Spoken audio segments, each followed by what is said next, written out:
This is the best of the week on Relevant Radio. Rose, what can I do for you? Yes, hello, Father.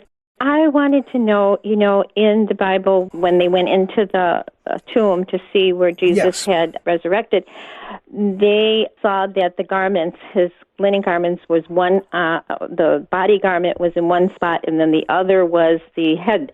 And is there an emphasis, is there a symbol, is there a meaning why they were in two separate places? It seems like when they do say it, there seems to be something more to it than just they were just laying there. Well, it's very interesting because when they saw the cloths, they believed. Mm-hmm. And what the Greek text says is that the cloth that had covered him was laying flat. Mm-hmm. And let me pull that up. The cloth that was laying over his head was rolled up in its own place.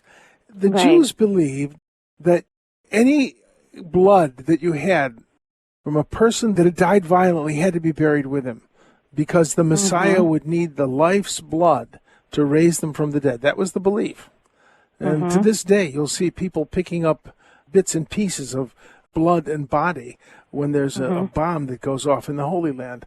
So this is what the text says. Simon Peter also came following him, and he entered into the tomb, and he sees the linen cloths, and the word is kemena, which means laying flat.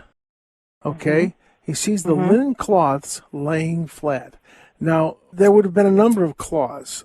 Jesus' arms were stretched out, so they would have bound his hands to keep his arms from flying out, and they probably would have bound his feet. Then they would have covered him with a shroud. Now, the cloth which is over his head, it was the custom to cover a person's face. You know how when someone dies, we pull the sheet over their head? It was the custom. You covered the face when you brought them down from the cross out of respect. And the word is sudarion, and there is an interesting cloth held in Oviedo, Spain. We know where it's been since the year 600. It has on it the same pollen that the Shroud of Turin has, and it has blood stains, no image, but blood stains that match up with the face of Christ.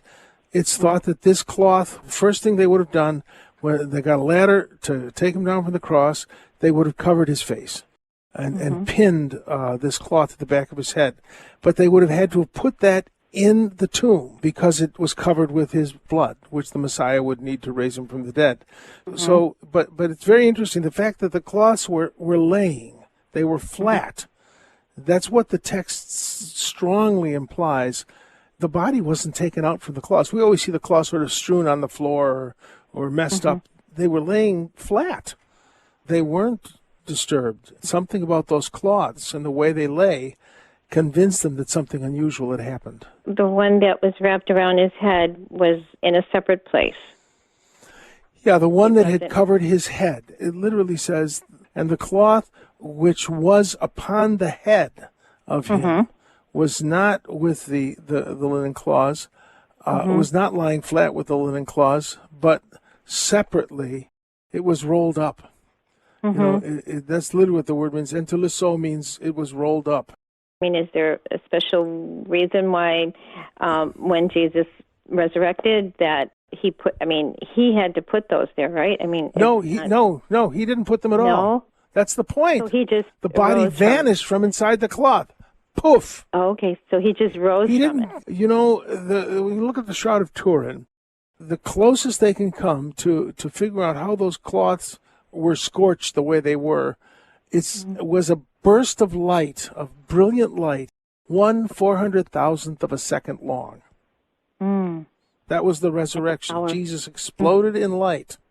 You know, we picture him getting up from the slab like Frankenstein. I don't think that's what happened. This was a new moment in history which left these burnt cloths lying flat. He went through the cloth, just like he went through the door in the upper room, and suddenly stood in their midst. So the power, you get the idea? Yeah, and the reason they mention these cloths is because this is what convinced them that this was not just his body hadn't been taken by the authorities, none of that. His body hadn't been stolen. A grave robber doesn't neatly lay the cloth back on the slab and roll up the other cloth. No, that they're saying this is what we saw. That's why they're there. That's the significance of it. This is what we saw. And this is written by John, who was an eyewitness to these things, according to the tradition. It's an interesting topic. Well, God bless, and thanks so much for calling in, Rose. This entire episode of Father Simon Says is on the Relevant Radio app. The Relevant Radio app is completely free and updated daily with fresh articles, podcasts, and prayers. Don't delay. Download the app today, and thanks for listening.